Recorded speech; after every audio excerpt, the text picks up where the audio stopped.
بچہ آ گیا, یتیم بچہ. اس نے آ کے عرض کی, حضور 3 گھر میں افراد ہیں, میں, میری بہن اور میری بیوہ ماں. والد حضور چلے گئے اور آج نہ 3 دن ہو گئے روٹی کوئی نہیں کھائی. میں اس منظر کو بھی جانتا ہوں کہ جب یتیم گھر میں اکٹھے بیٹھے ہوتے ہیں اور پتہ ہوتا ہے ان کو کہ ہماری اماں کے پاس آج پیسے کوئی نہیں اور گھر میں روٹی بھی کوئی نہیں, تو پھر ان کو بھوک ہی نہیں لگتی. ہاں نہیں لگتی. اماں پوچھتی ہے, پتر روٹی کھانی ہے؟ نہیں میں تو سویرے جو کھایا تھا وہ ہضم ہی نہیں ہوا. اماں جی شاہی کوئی نہیں. یہ پردے اس طرح کر کے بچائے جاتے ہیں. ایک دوسرے کو تسلیاں دینا, ایک دوسرے سے پیار کا بڑھ جانا, ایک دوسرے کے لیے جذبات اور طرح کے بن جانا حکمت الہی کے تقاضے ہوتے ہیں. یا رسول اللہ صلی اللہ تعالی علیہ وسلم, بیوہ ماں ہے, یتیم بہن ہے, 3 دن سے کھایا کچھ نہیں.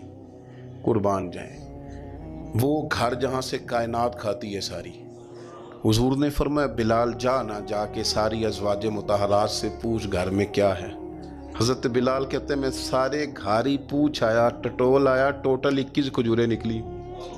یہ 2 جہاں کے شاہ ہیں اور پاس کچھ رکھتے نہیں, 2 جہاں کی نعمتیں ہیں, ان کے خالی ہاتھ میں حضور کے سارے گھر کو میں ڈھونڈ 21 کھجوریں نکلی تو لا کے میں نے پیش کر دی, تو حضور نے ڈائریکٹ اس کو نہیں دی, نبی پاک نے اپنے ہاتھ پہ رکھ لی.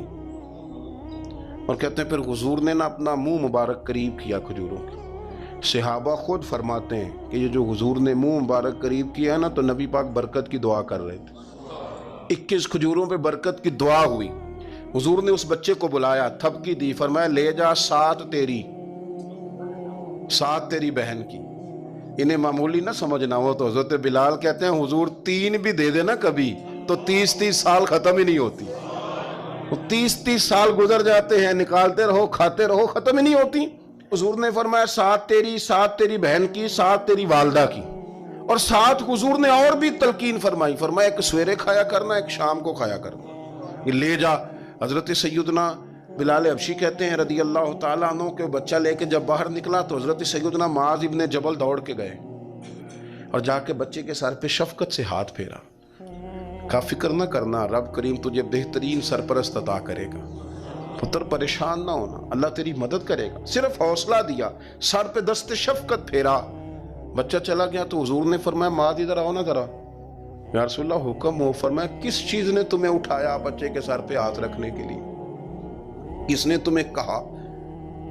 کس چیز نے تمہیں اٹھایا جو تم بچے تک پہنچ گئے؟ عرض کی یا رسول اللہ, وہ جو میرے دل میں اللہ نے یتیم کے لیے رحمت رکھی ہے نا, اس نے مجھے اٹھایا تھا. اور میں نے جہاں کہ اس کے سر پہ دست شفقت پھیرا تو حضور فرمانے لگے سن پھر, جو کسی یتیم کے سر پہ خالی ہاتھ بھی پھیر دے, جتنے بال اس کے ہاتھ کے نیچے آئیں گے نا, رب اتنی خطائیں معاف کرے گا, اتنی نیکیاں دے گا, اتنے درجے اس کو بلند کر دے گا.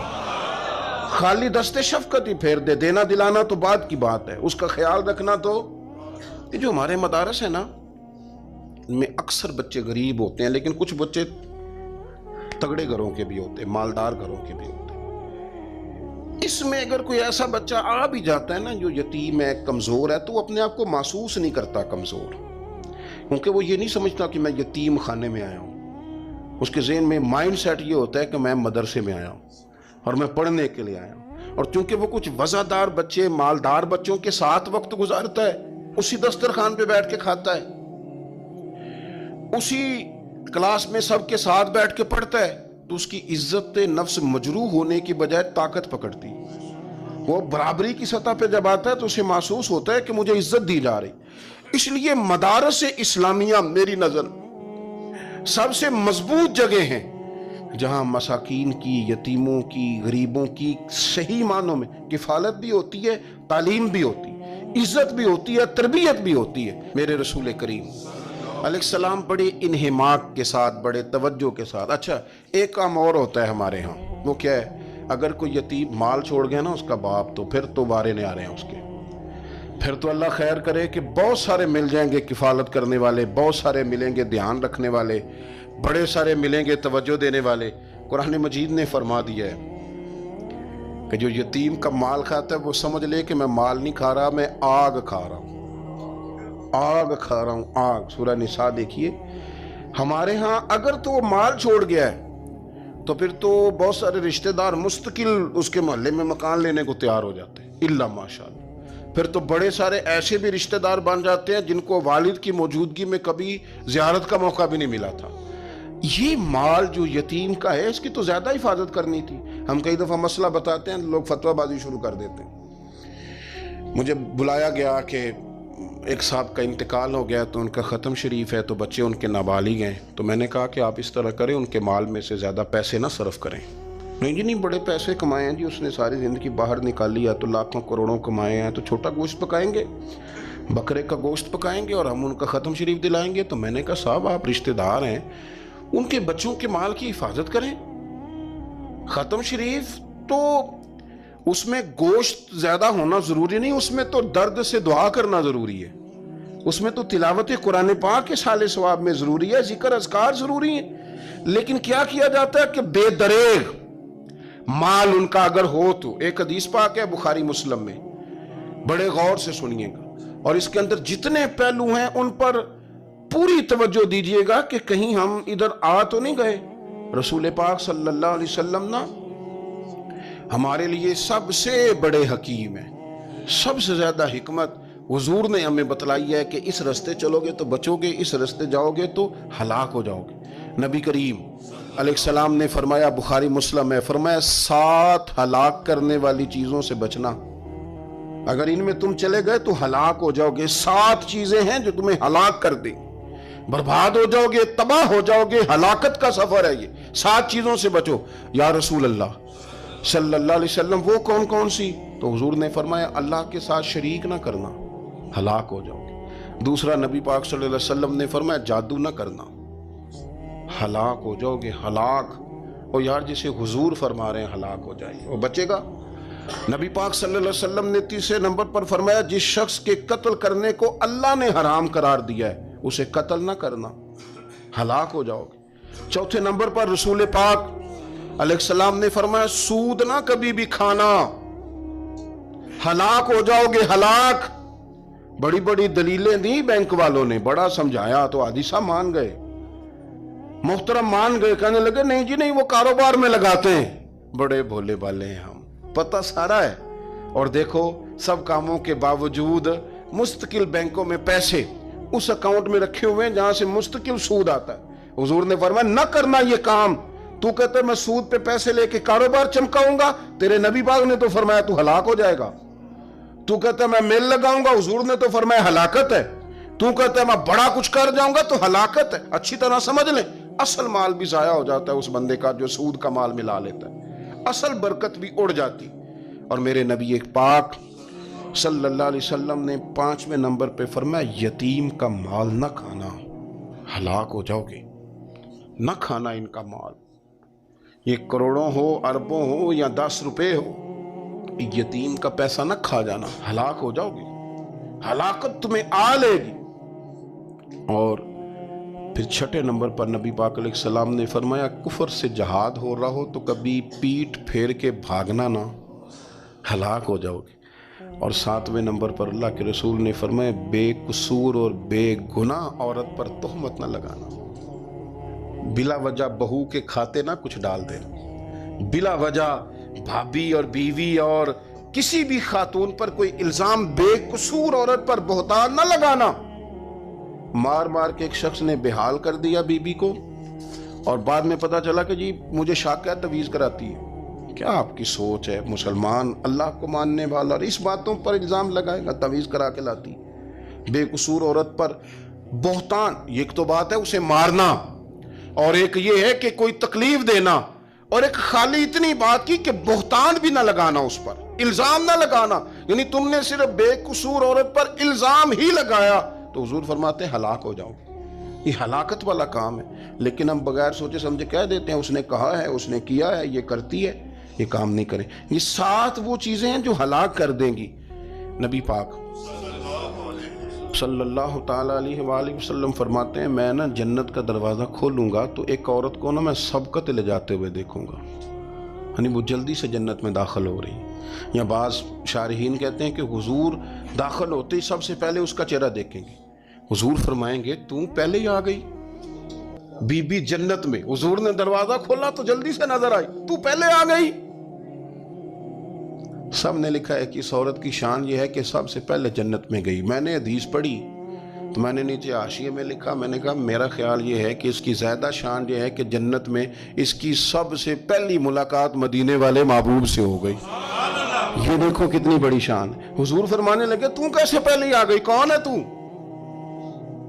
وہ کہنے لگی حضور میں بیوہ ہوں، میرے بچے یتیم تھے، میں نے ان کی خاطر نہ بیٹھی رہی، میں نے نکاح نہیں کیا، میں نے ان یتیموں کی پرورش کی، بیوہ بن کے زندگی گزار دی، ان یتیموں کے لیے بیٹھی رہی۔ اس کو جائز ہے، یہ کر سکتی تھی، لیکن اس نے سوچا کہ میں ان کی نگہبانی یتیموں کے لیے بیٹھی رہی۔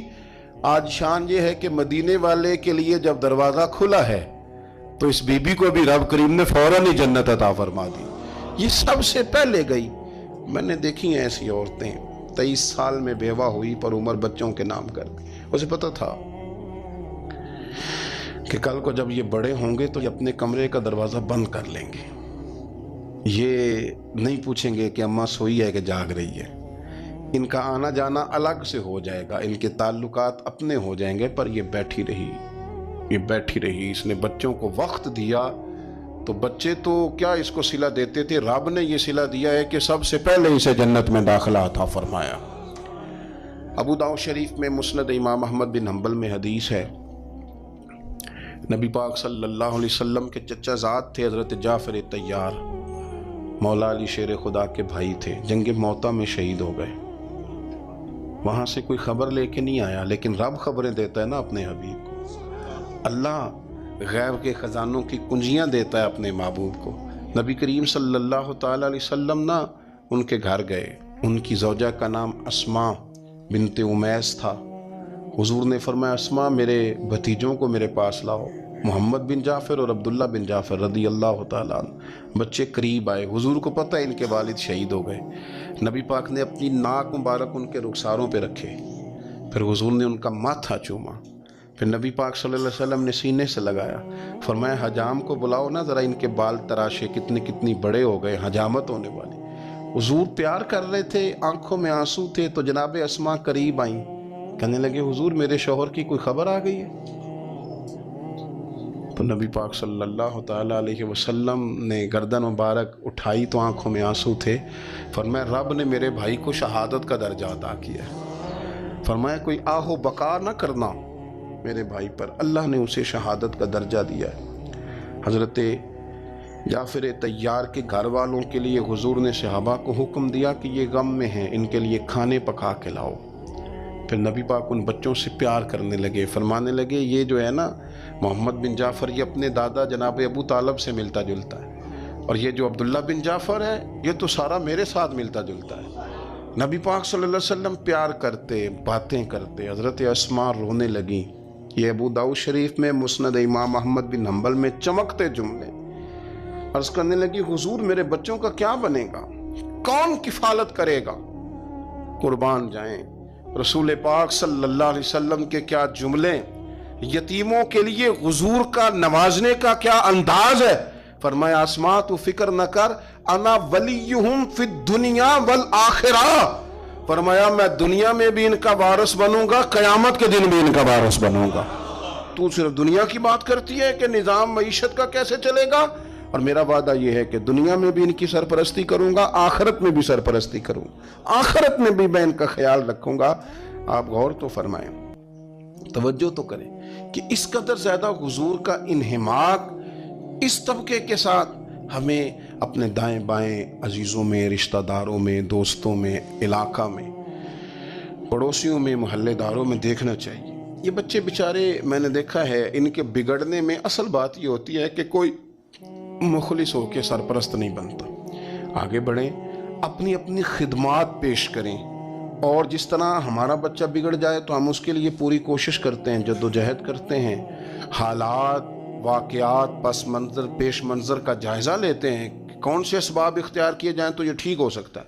وہ ساری چیزیں ان کے لیے بھی ہمیں اختیار کرنی چاہیے، اور یہ بچے اگر احساس ذمہ داری پکڑ جائیں، جو وارث سے محروم ہو جاتے ہیں، یہ اگر احساس ذمہ داری پکڑ جائیں تو پھر یہ قوموں کی قیادت کرتے ہیں، پھر یہ بہت بڑے جانباز ثابت ہوتے ہیں، پھر یہ اپنے گھر گھرانے کا نہیں، یہ ملتوں کے، قوموں کے لیے مشعل راہ بنتے ہیں۔ لیکن شرط یہ ہے کہ ہم ان کے لیے اپنے دلوں کو کشادہ کریں، سینوں کو وسیع کریں۔ اللہ کریم سمجھنے کی توفیق عطا فرمائے۔ آخر دعوانا ان الحمد